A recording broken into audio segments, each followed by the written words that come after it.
À suivre aborde un sujet controversé. Les hypothèses formulées ne sont pas les seules interprétations possibles des faits exposés. Nous invitons les téléspectateurs à former leur opinion en se basant sur toutes les informations disponibles. Ce ne sont pas des soucoupes volantes, ni d'étranges lumières dans le ciel. S'agit-il de nouveaux ovnis qu'on aurait réussi à filmer? Aujourd'hui, nous allons voir des indices troublants qui indiquent peut-être que les extraterrestres sont parmi nous. On les voit en ville et aussi à la campagne, en plein jour et même au milieu de la nuit. Les spécialistes appellent cela des rods. Ils volent si vite qu'on ne peut pas les voir à l'œil nu. J'ai cligné des yeux et là j'ai crié « C'était quoi ?» Nous allons vous montrer ces indices. Ils sont partout. Ces trucs-là sont partout. Et vous entendrez les témoignages de ceux qui ont fait leur rencontre. Une rencontre d'un nouveau type. Ils sont là, dehors. Est-ce que nous observons une nouvelle forme d'invasion extraterrestre? Ou est-ce que ce sont eux qui nous observent? Les rods, c'est l'invasion extraterrestre parfaite. À vous de juger en regardant notre enquête sur ce tout nouveau phénomène qu'on appelle les rods.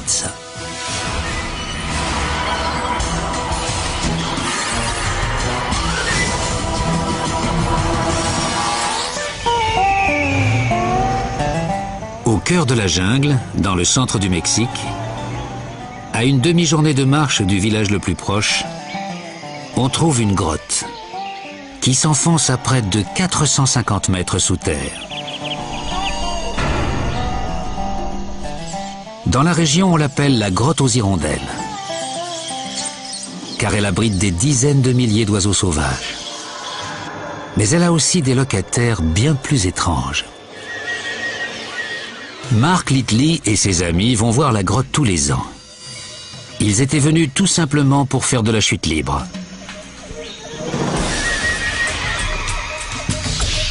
Ils allaient être surpris. Quand on est arrivé dans la grotte, c'était dément. On était sur une autre planète. On se serait cru sur la Lune ou sur Mars. Mark ne savait pas qu'il était en train de faire une rencontre d'un tout nouveau type. On était dans la grotte et on filmait tous les sauts.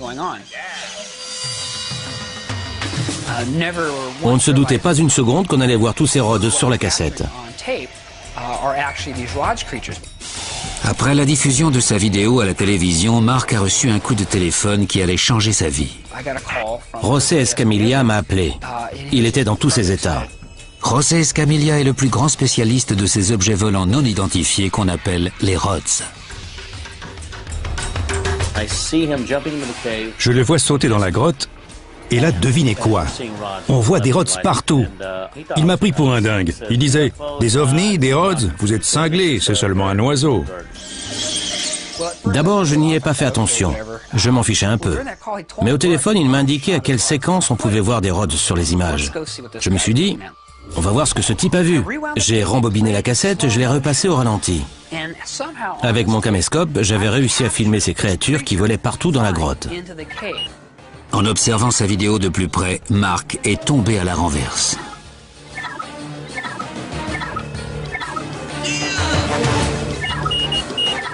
Là, on aperçoit très nettement un rod qui apparaît sur la gauche. On peut voir les ailes qui bougent dans les airs. Ce sont les images de rods les plus distinctes qu'on ait jamais obtenues sur une vidéo. Sur la cassette, il y a 3 plans vraiment extraordinaires qui aident le téléspectateur à mieux comprendre ce que sont les rods. Le premier plan montre un rod qui vole au soleil et qui passe dans l'ombre. 80% du corps et une partie de la queue sont encore au soleil. C'est un spécimen assez grand. D'après José Escamilla, l'animal est trop grand pour être un oiseau. Mais alors de quoi s'agit-il? On a amené la cassette au Musée national d'histoire naturelle pour la montrer à un zoologue, à un biologiste et à un entomologiste. Ils ne savaient pas quoi en penser. Ils m'ont dit qu'ils n'avaient jamais rien vu de pareil. Un deuxième plan encore plus extraordinaire nous montre toute la vitesse et la souplesse des rods. Ils tombent à près de 200 km à l'heure et en même temps, ils se déplacent à l'horizontale et ils arrivent à faire un demi-tour. Ça remet en cause toutes les lois de la physique et de la biologie telles qu'on les connaît. Et enfin, il y a ceci. Vous avez devant vos yeux la plus grande nuée de Rhodes jamais filmée. Avant de les voir, je n'y croyais pas. Mais maintenant, je sais que c'est tout simplement une nouvelle espèce qui n'a pas encore été répertoriée. C'est très bizarre. Ça ne ressemble à rien d'autre sur Terre. Pour une raison inconnue, ces créatures se sont installées dans cet endroit. Et ça, je vous le garantis, si vous allez là-bas, vous allez voir des Rhodes et vous pourrez les filmer. Mais les recherches sur ces êtres étranges ont commencé bien avant les découvertes de la grotte aux hirondelles. Tout a commencé ici, à l'épicentre de toutes les activités extraterrestres. Roswell, au Nouveau-Mexique. Le 19 mars 1994, José Escamilla scrutait le ciel de Roswell en espérant filmer un ovni. Et c'est exactement ce qui s'est passé. J'ai enregistré quelque chose qui volait devant l'objectif. C'était une espèce de forme qui voltigeait au-dessus de la route droit devant nous. On aurait dit un serpent volant, ça m'a époustouflé. José Escamilla avait-il trouvé la preuve d'une vie extraterrestre? Il fallait qu'il le sache. Il a donc mis en ligne un petit site internet en espérant trouver quelqu'un qui a fait la même étrange expérience que lui. La réponse ne s'est pas fait attendre. Des centaines puis des milliers d'internautes l'ont rejoint et tous partageaient la même histoire. Un jour, j'ai appris qu'il y avait enfin un site consacré exclusivement aux Rhodes. Pour moi, c'était une excellente nouvelle. De plus en plus de gens m'ont appelé pour me dire « Je crois qu'on voit un Rhode sur notre cassette ». On a trouvé des Rhodes dans le Maine, l'État de New York, le Colorado, à Hawaï et dans 40 États en tout. On les voit en ville et aussi à la campagne, en plein jour et même au milieu de la nuit. Ils sont là dans les airs, ils sont partout. José Escamilla est passé à la télévision pour parler de son étrange découverte. J'avais envie de prévenir tout le monde, de leur dire « Écoutez, il y a des créatures parmi nous, allez les voir, elles sont bien vivantes ». Les apparitions de Rhodes ne se cantonnaient plus aux États-Unis. Le phénomène s'est étendu au monde entier. On a aperçu des Rhodes en Europe de l'Est, en Corée, en Finlande et en Israël.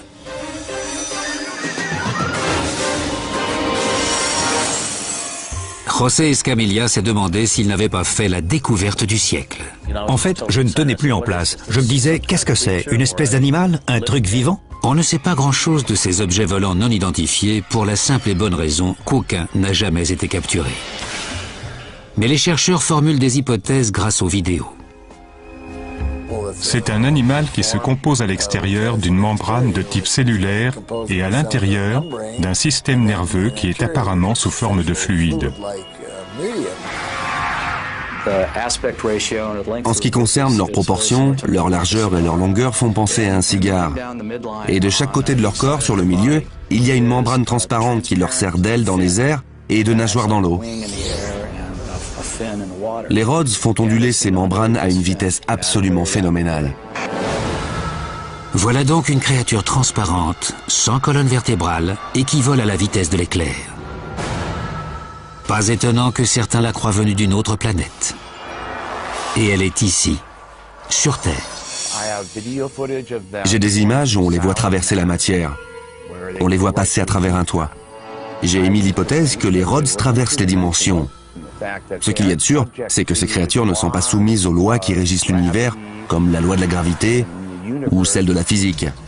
Pas de la même manière que nous, en tout cas.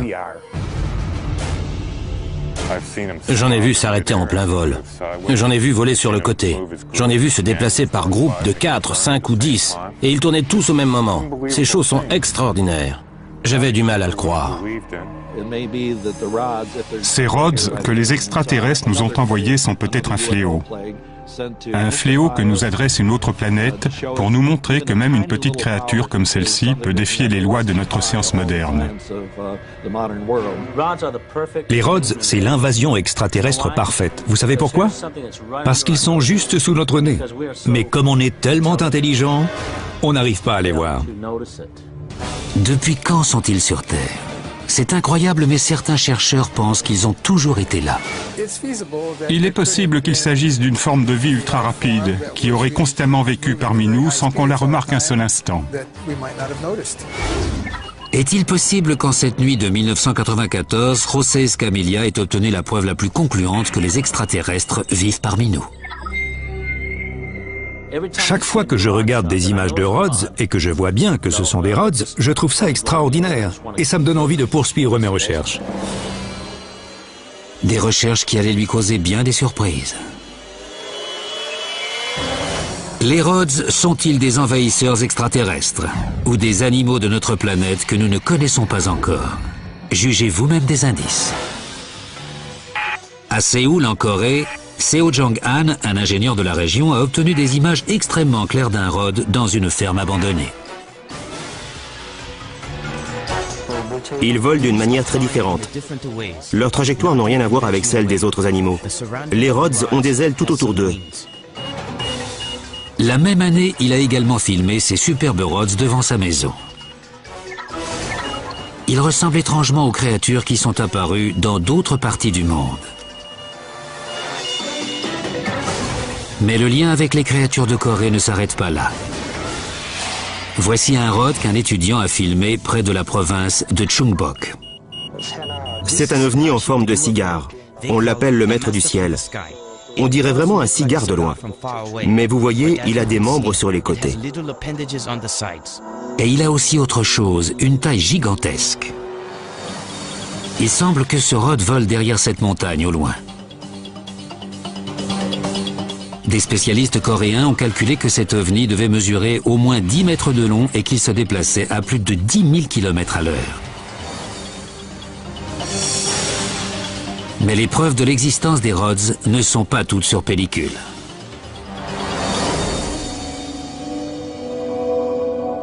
Nous sommes à Telampaya, en Argentine. Il semble que ces images datent de plusieurs siècles. S'agirait-il de documents antiques à propos des Rhodes? Quand je les ai vus, j'ai fait « Oh, on dirait des Rhodes !» Ce sont des bâtons avec des sortes d'ondulations au niveau du torse. Ces gravures datent de milliers d'années. C'est ce qu'on appelle des pétroglyphes. Pas de doute, les Rhodes sont là depuis longtemps. En fait, il y a beaucoup de mythes et de légendes tout au long de l'histoire que l'on pourrait rattacher aux Rhodes.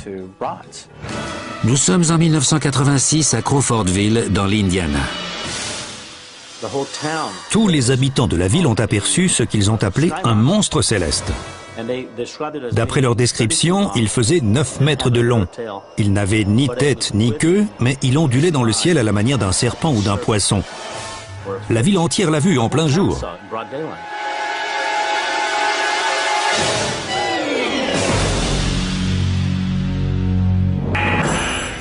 Puis entre 1956 et 1958, on a photographié des Rhodes pour la première fois dans le ciel du désert californien.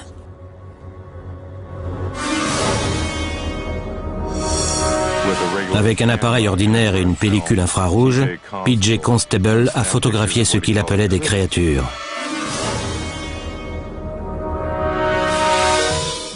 Ces photos d'archives, ces témoignages et ces dessins archéologiques pourraient-ils prouver que les Rhodes sont parmi nous depuis des siècles?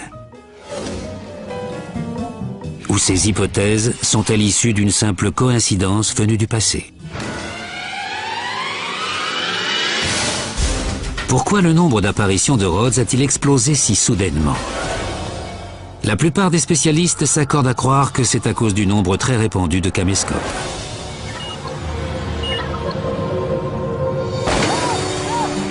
Le 18 août 2000, la famille Foster part en vacances au parc naturel de Roaring River, dans le Missouri. Jesse Foster compte passer la journée à tirer sur des pigeons d'argile. Mais il n'a pas idée de ce qu'il va filmer avec sa caméra. J'ai remarqué quelque chose quand ma fille tenait le caméscope. Il y avait quelque chose qui volait entre elle et la caméra. J'ai cru que c'était un colibri.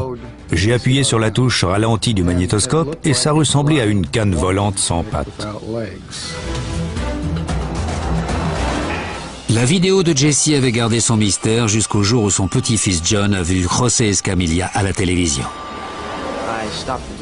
Je regardais cette chaîne-là 5 minutes pour voir de quoi ça parlait, et là ils discutaient de ces bêtes bizarres.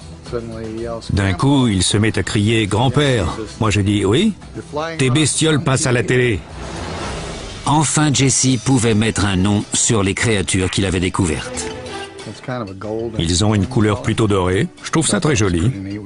On a la chance de les avoir en couleur. Et vous avez vu leur envergure? Au moins 25 cm. Le voilà, juste là, c'est mon Rod. Il n'est pas magnifique? Et pan, il s'en va. Est-ce que ce n'était qu'un oiseau ou un insecte? Les Foster ont observé ces indices de très près et ils ne sont pas de cet avis. Je pense que ça doit être une espèce inconnue. J'ai jamais rien vu de pareil. On est prêt à coopérer à toutes les recherches possibles du moment que c'est nécessaire pour découvrir la vérité. C'est sûr qu'ils sont parmi nous.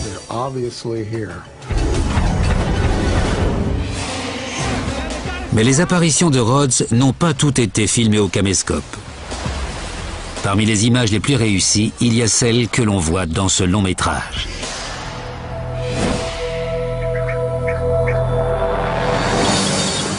Il s'agit des Marcheurs de la nuit, tournés à Hawaï, sous la direction des frères jumeaux Blake et Brent Cousins. C'est moi qui suis derrière la caméra. Blake fait le travail d'acteur devant l'objectif. Comme on est jumeaux, on travaille très bien ensemble. On abat beaucoup de boulot.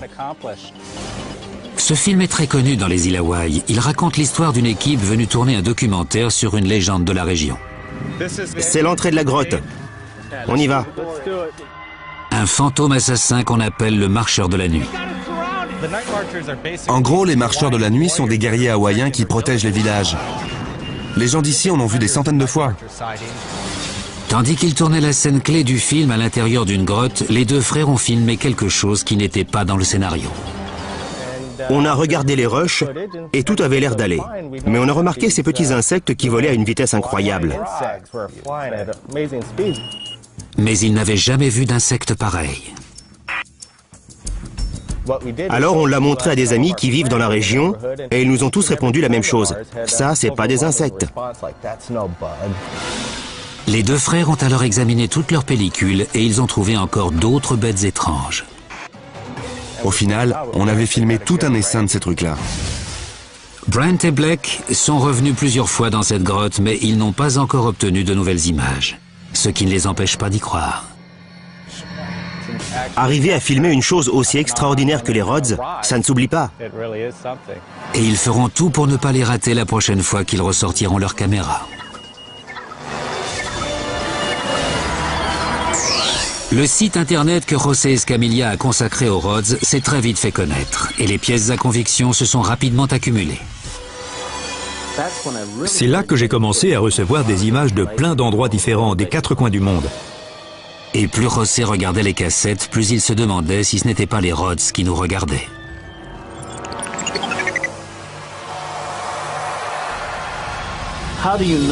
Qu'est-ce qui vous dit que ces choses sont pacifiques? En fait, on n'en sait rien. On ignore tout de leur nature. Nous sommes à Cap Canaveral en Floride. La navette Columbia décolle.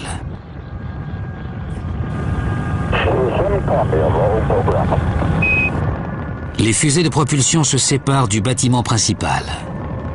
Au moment où la navette atteint sa vitesse maximale, on aperçoit un objet volant non identifié. Regardez bien. L'image apparaît et disparaît en un clin d'œil.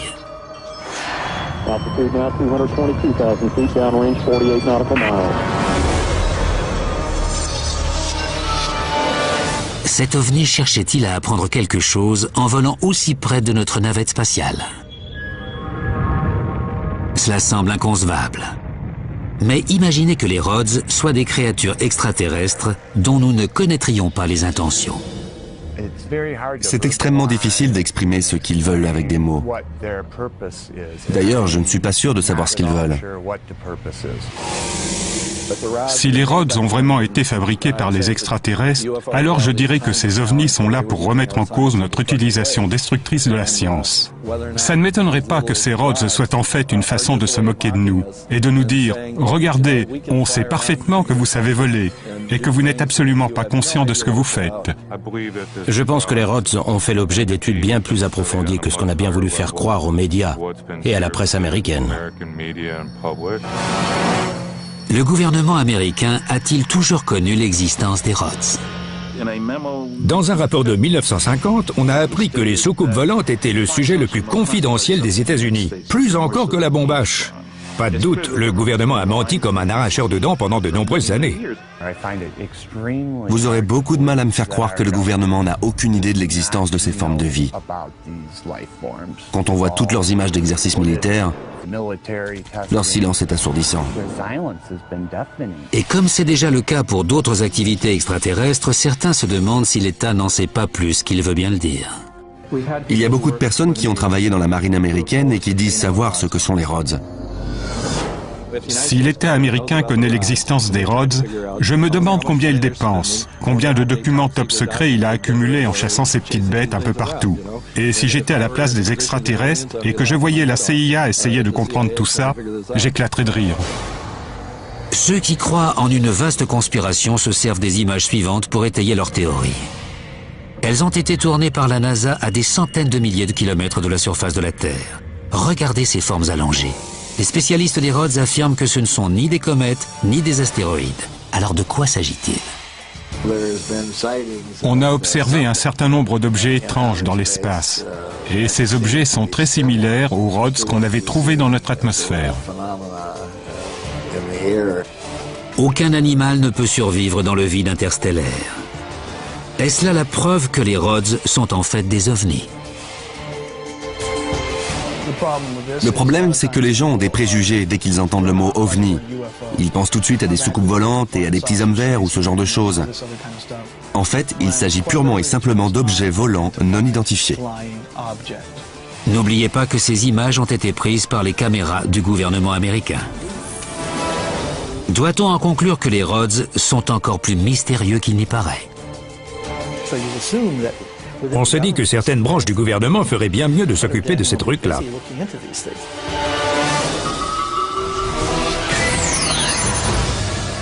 Après avoir recensé des centaines d'apparitions de Rhodes sur son site, José Escamilla s'est tourné vers la communauté scientifique. Avec des images nettes, les savants allaient-ils enfin prendre les Rhodes au sérieux? Les plus sceptiques, comme l'entomologiste Douglas Yanega, affirment que les Rhodes sont en réalité des oiseaux ou des insectes qui volent si vite que leur image devient floue sur la pellicule. J'ai une certaine expérience et je crois savoir à quoi ressemblent les insectes quand on les filme. Je peux vous dire que les Rhodes ne sont rien d'autre que ça. Mais José Escamilla rejette cette critique. Si c'est un insecte très proche de l'objectif, alors en ralentissant image par image, on devrait voir ce que c'est. Ce serait un insecte. Pareil si c'est un oiseau. Pareil si c'est un Rhode. D'autres pensent que ce sont des reflets sur l'objectif de la caméra, des illusions d'optique causées par la lumière du soleil. Mais comment une illusion d'optique pourrait-elle bouger si naturellement? À mon avis, il y a tellement de caméras différentes, tellement de variations dans la vitesse d'obturation, que ce n'est pas un très bon argument. Selon une autre explication, les Rhodes seraient le fruit d'un défaut de la pellicule elle-même. Je n'aime pas cette théorie de l'anomalie sur la cassette. Il y a trop de cas, trop d'endroits différents et trop de témoins pour que ça puisse se résumer à ça. Le professeur Bruce Maccabee est un physicien qui travaille pour le gouvernement des États-Unis. Il fait aussi des recherches sur les images d'ovnis depuis les années 60. J'ai étudié toutes sortes de vidéos. Parfois je peux les expliquer et parfois j'en suis incapable. Nous avons mis ses connaissances à l'épreuve en lui montrant les images tournées dans la grotte aux hirondelles. La vidéo où les Rhodes apparaissent le plus distinctement. Dans le cas précis de ces rods, les images que l'on voit n'ont pas d'explication. Le professeur Maccabi a passé des heures à étudier soigneusement ces images afin de savoir si les rods sont des créatures vivantes. D'un côté, on se dit, je refuse de croire qu'il y a des choses qui volent dans le ciel à une vitesse telle qu'on ne peut pas les voir. Mais d'un autre côté, l'objectif a vraiment filmé quelque chose. En s'aidant d'outils informatiques et en faisant des calculs d'une grande précision, le professeur Maccabi cherche des indices qui pourraient nous aider à mieux comprendre ce phénomène. Si l'on suppose que cette chose était à 3 mètres de la caméra, elle devait être longue de 21 cm. Si elle était à 30 mètres, elle ferait 2,10 mètres de long. Vous imaginez un animal de 2 mètres qui vole tellement vite qu'on ne le voit pas? Ça m'étonnerait. Mais alors, quelle est la véritable taille des rods?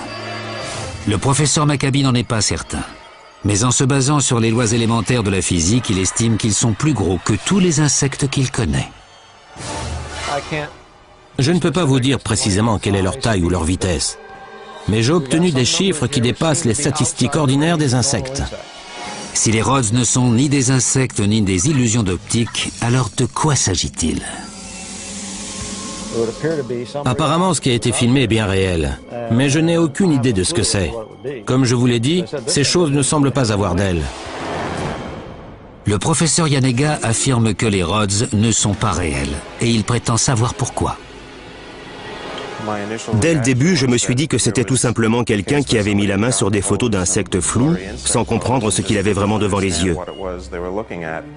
Le professeur Yanega a étudié les insectes pendant des années et il est persuadé que les rods ont une explication beaucoup plus simple. Lorsqu'un insecte vole dans les airs, ses ailes vont bouger à un certain rythme pendant qu'il se déplace. Le corps de l'insecte va prendre l'apparence d'une ligne droite floue, et les ailes vont former une ondulation sur toute la longueur de ce soi-disant rod.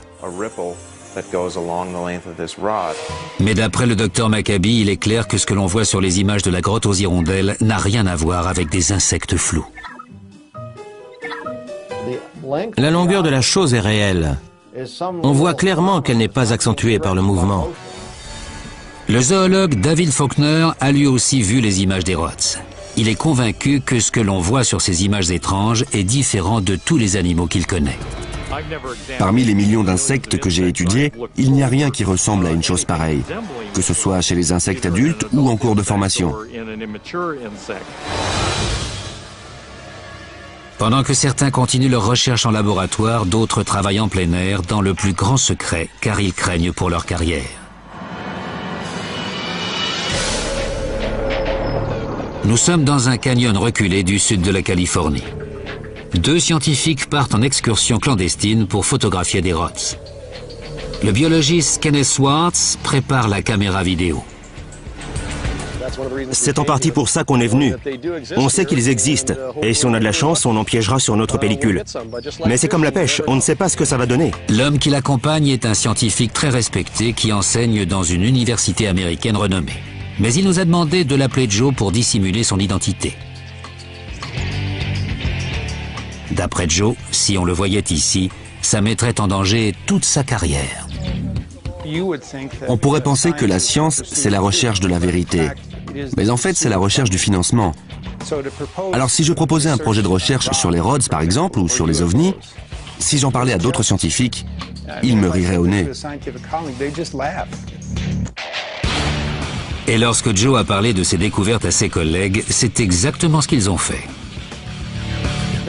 Ils me regardaient comme si j'étais fou, comme si j'avais perdu la raison. Mais Joe refusait qu'on le réduise au silence. Il a consacré plusieurs années et des milliers de dollars à la poursuite de ses recherches. En 1998, il commence à collaborer avec José Escamilla. Cela allait changer sa vie à jamais. Je n'arrivais pas à croire que quelqu'un d'autre ait découvert ces choses et leur ait donné un nom. Ça ressemblait beaucoup à ce que j'avais filmé. D'après Joe, seul un raz-de-marée populaire pourra lever l'omerta qui entoure les rods.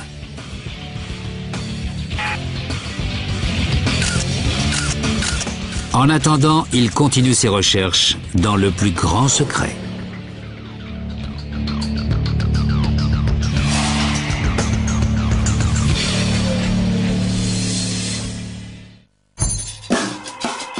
Les Rhodes sont-ils une forme de vie inconnue à ce jour, ou sont-ils des messagers venus de l'espace?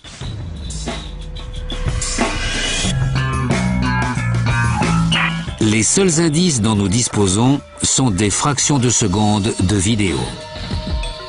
Les spécialistes sont unanimes. Plus on aura d'images, plus on se rapprochera de la clé du mystère.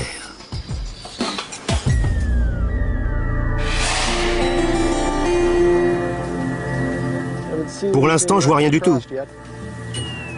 Vous pouvez peut-être nous aider à découvrir la vérité en filmant des Rhodes vous-même. José Escamilla a inventé un procédé qui permet même aux caméramans les plus novices d'avoir une chance de filmer un Rhode. C'est ce qu'il appelle la pêche céleste. Ça vous permet de filmer tout ce qui se passe dans le ciel. Ça peut être un oiseau, un insecte ou un défaut de lentille, mais vous pourrez faire la différence. Pour partir à la pêche céleste, vous avez seulement besoin d'un caméscope, d'un trépied et de beaucoup de patience. Si l'on en croit l'expérience de José, on a plus de chances de trouver des Rhodes quelques heures avant le coucher du soleil. Les Rhodes se déplacent si vite que votre vitesse d'obturation devra être supérieure à l'ordinaire. Soit 1/2 de seconde ou moins encore si vous voulez avoir une image nette. La plupart des caméscopes ont un petit bouton de réglage comme celui-ci. Parfois, il y a un joueur de baseball. C'est ce mode-là qu'il faut choisir pour aller à la pêche céleste parce que ça vous permettra d'avoir une image nette quand vous tournerez. Ne pointez jamais votre caméra directement vers le soleil et faites en sorte qu'il y ait quelque chose d'autre dans l'image, comme un arbre par exemple. Cela vous permettra d'évaluer la taille du Rhode sur votre vidéo. J'ai choisi ce coin-là parce qu'il y a un buisson, 2 petits arbres, des plantes et surtout le ciel. À présent, la pêche céleste va bientôt commencer. Comme à la pêche normale, il faut essayer d'aller à plusieurs endroits différents. Là, il faut prendre la caméra et tourner sous différents angles. Je vais enregistrer comme ça pendant 10 minutes. Le principe, c'est de faire un tour complet. Une séance de pêche céleste ordinaire dure à peu près 1 heure. Mais préparez-vous à passer plus de temps encore à examiner vos cassettes au ralenti à la recherche du moindre Rhode.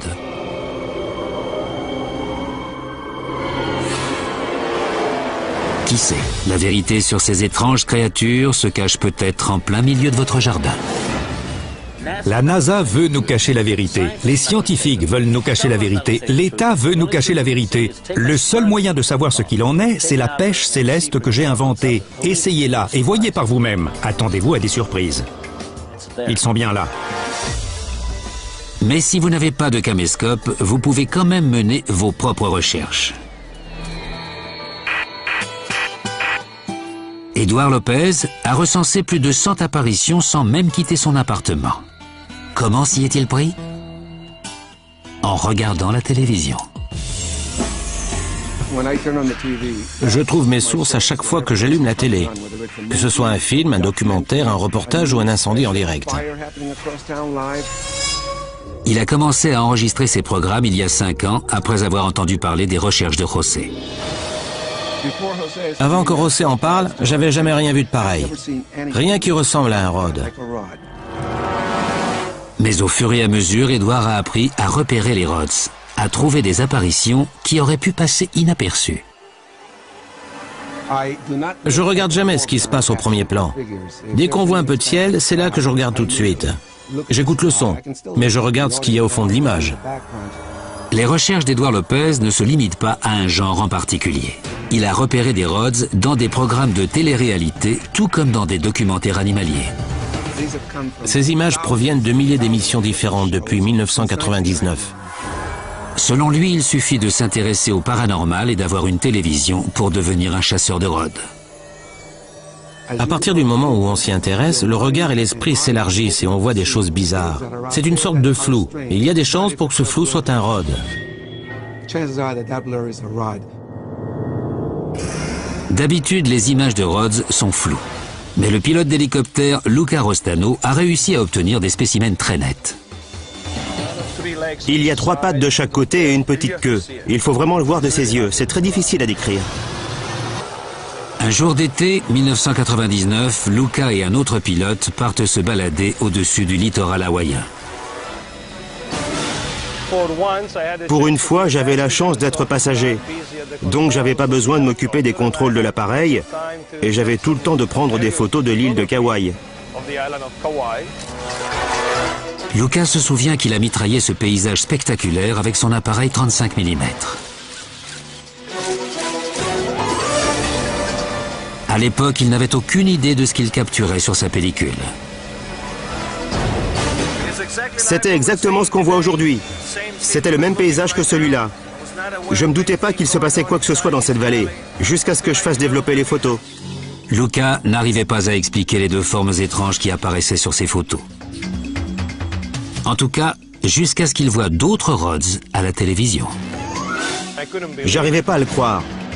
On parlait à la télé de ce que j'avais sur ma pellicule. Il savait enfin à quoi il avait affaire.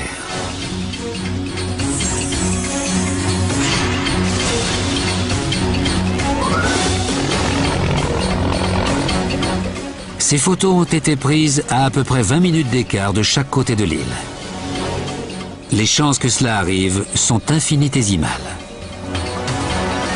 Ces formes pouvaient-elles venir d'une sorte d'animal qui volerait à des centaines de mètres au-dessus du sol? Luca ne connaît aucune bête capable de résister aux turbulences engendrées par les rotors de l'hélicoptère. Il y a des vents de 100 à 120 km/h sous l'hélico. Je pense pas qu'un insecte pourrait voler dans des conditions de ce genre. Il pourrait pas rester là, de manière à ce qu'on puisse le prendre en photo comme le jour où on a eu ces images. L'archipel d'Hawaï serait-il un autre foyer de Rhodes? Est-ce que c'est son climat, son milieu exotique qui attire ces êtres étranges? Une chose est sûre, les chasseurs de Rhodes continueront à observer le ciel jusqu'à ce qu'ils trouvent les réponses.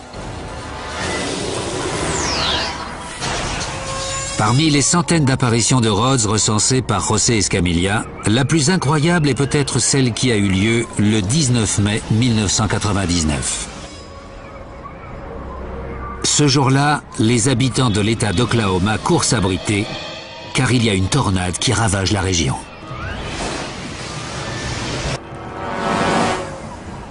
Les caméras de télévision enregistrent une catastrophe naturelle impressionnante.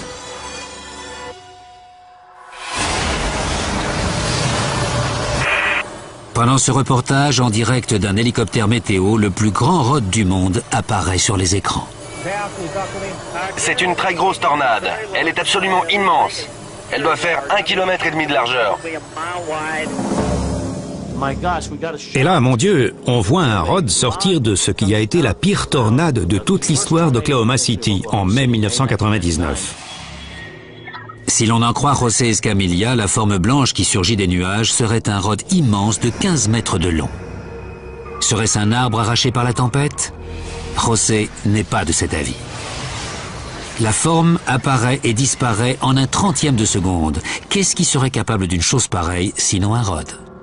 L'hélicoptère est à 900 mètres au-dessus du sol. La caméra nous montre un Rhode qui arrive et qui repart au milieu de vents qui vont à presque 500 km/h. Et si celui-là fait 15 mètres de long, on peut se demander jusqu'où leur taille peut aller.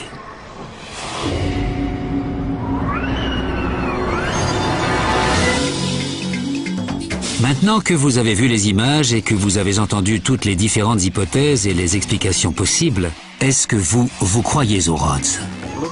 Pour moi, ça ressemble à une invasion. Ils sont partout. C'était pas le cas il y a 10 ans. Ou s'agit-il du plus grand canular de tous les temps? J'ai tout de suite vu que ce n'était pas un canular. C'est vrai, les images sont authentiques. Elles ne sont pas truquées. De plus, il y en a beaucoup trop pour qu'un seul homme ou même toute une équipe les fabrique. Et elles viennent de nombreuses sources différentes. J'ai immédiatement compris qu'il ne s'agissait pas d'une farce. Certains disent que l'existence des Rhodes ne sera jamais reconnue tant qu'on n'en aura pas capturé un. Tant qu'on n'aura pas un Rhode sur une table d'autopsie ou de dissection, et je doute que la communauté scientifique reconnaisse véritablement l'existence d'une telle créature. Comment pourrait-on capturer un être qui se déplace à des centaines de kilomètres à l'heure et dont la taille varie de quelques centimètres à 15 mètres de long? Je n'ai vraiment aucune idée quant aux moyens d'en capturer un. Et que dire des témoins? Comment des gens du monde entier qui ne se connaissent pas les uns les autres pourraient-ils filmer le même phénomène inexpliqué? On a des milliers de cassettes. On se demande qui aurait envie de prendre tout ce temps pour truquer autant de vidéos. Peut-être que la preuve absolue attend que vous la découvriez avec votre propre caméra. Si vous aviez le même nombre de cassettes comme pièces à conviction dans une affaire de meurtre, personne n'aurait le moindre doute. Mais les doutes subsistent. Et jusqu'à ce qu'ils soient dissipés, José Escamilla et les autres chasseurs de Rhodes continueront leur quête de vérité.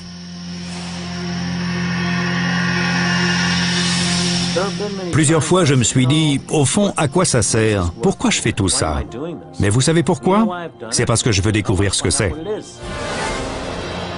D'ici là, on peut dire que le mystère reste entier.